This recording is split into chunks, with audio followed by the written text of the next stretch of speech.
Σε μια εποχή που η σκλαβιά είχε σκεπάσει τη γη του Μοριά, ο Μάρκος Ντάρας αναδείχθηκε ως μια ακατάβλητη μορφή της αντίστασης. Κλεφταρματολός γεννημένος στο ψάρι Τριφυλίας, έδρασε με απαράμιλο θάρρος και προσήλωση στην ελευθερία της πατρίδας και την προστασία των κατατρεγμένων χριστιανών.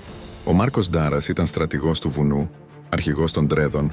Η πιο ηρωική του μαχή έγινε στο Λεοντάρι στις 10 Μαρτίου 1740, όπου περικυκλώθηκε από 8.000 εχθρούς. Παρά τις απώλειες, διέφυγε ηρωικά.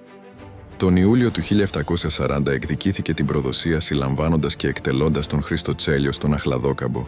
Οι πολυάριθμες ενέδρες και επιθέσεις του εναντίον Οθωμανών τον έκαναν θρύλο στον Μοριά. Το 1746, νοσηλευόμενος στο Ίσαρι της Μεγαλόπολης, ο Μάρκος Ντάρας δολοφονήθηκε από τον Αλβανό υπηρέτη του, Γκόγκα, ο οποίος παρασύρθηκε από την επικήρυξη των Οθωμανών. Την τιμωρία ανέλαβε ο αναγνώστης Λεπετσιώτης, σκοτώνοντας τον προδότη και αποκαθιστώντας τη μνήμη του ήρωα.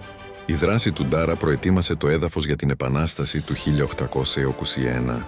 Οι Ντρέδες, υπό την ηγεσία του, αποτέλεσαν πυρήνα αντίστασης. Η φήμη του ζει στους θρύλους, τα τραγούδια και τη συλλογική μνήμη. Ήταν και παραμένει ο προστάτης των χριστιανών της Πελοποννήσου. Η φλόγα που δεν έσβησε ποτέ.